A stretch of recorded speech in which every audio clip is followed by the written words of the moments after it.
The Mississippi River has remained a thriving part of our economy and culture for generations. But we sometimes forget that a little bit of this river comes into our homes each and every day. And it is the job of the St. Charles Parish Waterworks Department to transform that muddy water into our most vital resource. The Louisiana Conference on Water, Sewage, and Industrial Waste does an annual water tasting contest. For the fourth time, we have won the first place for the best tasting water in the state of Louisiana.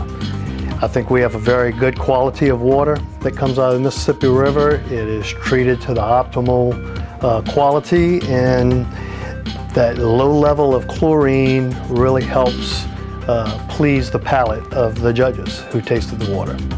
Every glass of water we put out has to be free of bacteria like can harm these people. Now me and you may drink it and may just end up with a little stomach ache. It's not a big deal, but elderly, young, people with weakened immune systems, it can have a dramatic effect on them. So we have to really pay attention to what we're doing. It's great. I've seen the stuff evolve, and every time they threw a new regulation on, the first thing, you know, as an operator, I feel like, oh, it's more work for us. But you know, after you really get to digging into the regulation and rules, it really makes a lot of sense. The same river that provides this vital life source also presents the great challenge of dividing us. The Waterworks has met that challenge by creating a connection that is hidden from view, but essential to meeting the growing demands of the parish. That is the Mississippi subaqueous river crossing. Simply put, it is to put lines underneath the Mississippi River to connect the two distribution systems. With this subaqueous crossing, we would remain two separate entities, but cooperating with each other. We will be able to provide water from one side to the other as the demand necessitates. And we consider that the north crossing. Right now there's not much water going through because all it's doing is flushing out of a spigot. But that'd be a line from the East Bank plant to Hornville. And when it's in place, in reality, the water should flow from the East Bank to the West Bank. Crossing number one is under the river. The piping has been put in place. We're in the process of getting it chlorinated. It has passed all the pressure tests, so it has been installed and it holds the pressure that we need. We do a pressure and leakage test. It has held, it's passed that fabulously. We are trying to get it chlorinated, and we have to sample it for bacteriological contamination. Once the state says that it is completely free of any possible contamination is when we'll put it in service. Crossing number one, which is the one that is in place, goes from New Sarpy to Hornville. It is a very big factor in being able to support one side or the other if C-plant were to fail. But it is critical that we get the second crossing in place. We are in the final phases of permitting for that second crossing. While the underwater lines offer flexibility for the operators, it does not provide a long-term solution to meeting the growing demands on the system. As the parish grows, so does its need for a waterworks expansion and renovation. What kind of brought the plant expansion to a head? We've been talking about this for a long time. We had actually started engineering, but immediately after Katrina, we had a serious demand on our system, a big spike. And when we looked at that and projected it out into the future, we could see that we were not going to be able to keep up with demand. We've been lucky since then. We have not had a very cold winter, and we have not had any kind of severe droughts. So we have met demand. We adopted a two-pronged method to attack the problem with the demand. The long-term solution is the plant expansion. Short-term was to get the subaqueous crossings in place. The crossings are not simply a short-term solution. They will benefit the Department of Waterworks and the citizens of St. Charles Parish forever. It's going to give us a lot more operational flexibility as far as being able to respond to changes in conditions of the river water, to demands on either side of the river, to taking a plant offline, to refurbish it.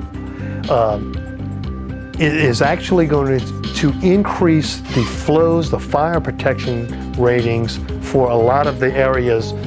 The example I can give you is crossing number one that's in place now. That line is actually coming straight out of the East Bank plant running down the River Road and heads to Hornville.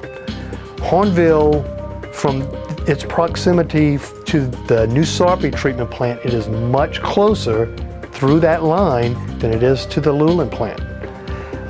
So their flows will improve. Once both are in place, Hornville's flows will improve, St. Rose's and the eastern side of Destrehan will dramatically improve. In the future, you will see others doing similar projects as the technology continues to improve and the cost for doing it improves. We like doing it because didn't want to depend on others for our water supply. While the Waterworks Department remains diligent, so can citizens. It is very important for us to identify and repair leaks in our system. We have it, it's kind of seasonal, we get them year round, but as conditions change, the soils move, and especially in times of drought, the soil gets dry and it starts pulling away. If you see a lot of excess water and it has not been raining, call the Department of Waterworks and we will investigate. Once we've treated the water and put it into our distribution system, we've paid a price for that water through the energy cost, through the chemical cost, through labor, and everything involved with treating that water and getting it out into the system. So any leaks in the system, and everybody has leaks, but any leaks is wasting money.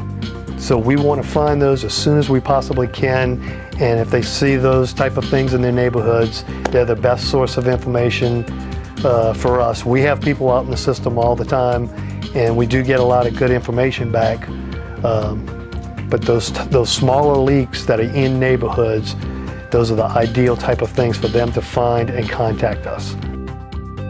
The Waterworks Department has undergone a lot of changes over the past 20 years, from consolidations to expansions and upgrades, but some things haven't changed. We have not increased the size of the Waterworks staff since consolidation in 1989. We have 8 meter readers plus a superintendent, only 2 reading meters at any given time. We try to work smarter. We're a lot more responsibility than we had those 20 years ago. We have a lot more pipe in the ground. We really push our people. You've got a lot of dedicated, experienced people. It helps that you have experience. Like we said earlier, we've got a lot of people in both the distribution and in the plant with a lot of experience. In 20 years, there's not a lot of organizations can say that they have the same number of staff. And we've gotten whole new sets of tasks that have been assigned to us.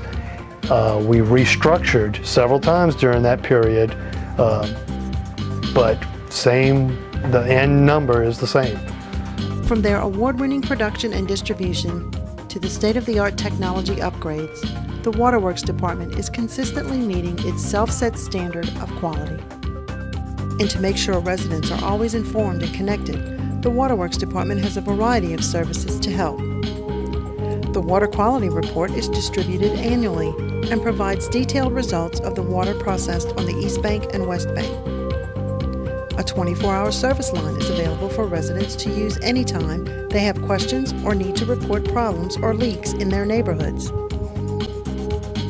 The website is another convenient resource for residents and is consistently updated with new information.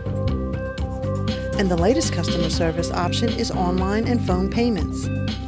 Now, with one click of the mouse or one call on the phone, you can pay your water bill anywhere, anytime. Our mission is fire protection and quality of water. Every project that we undertake is to accomplish those 2 goals, and that way every time we look at whether we're repairing a leak, whether we're planning a new subdivision, loops in our system, new technology in the plant as far as analytical equipment or any of that is all geared to those type of systems. And we do feel that it is an important part of our occupation to ensure the quality of the water and protect the health and welfare of the citizens of St. Charles Parish. And our employees, we have 50 employees in the department. Everybody's focus is on that, and I think they need to be commended for that.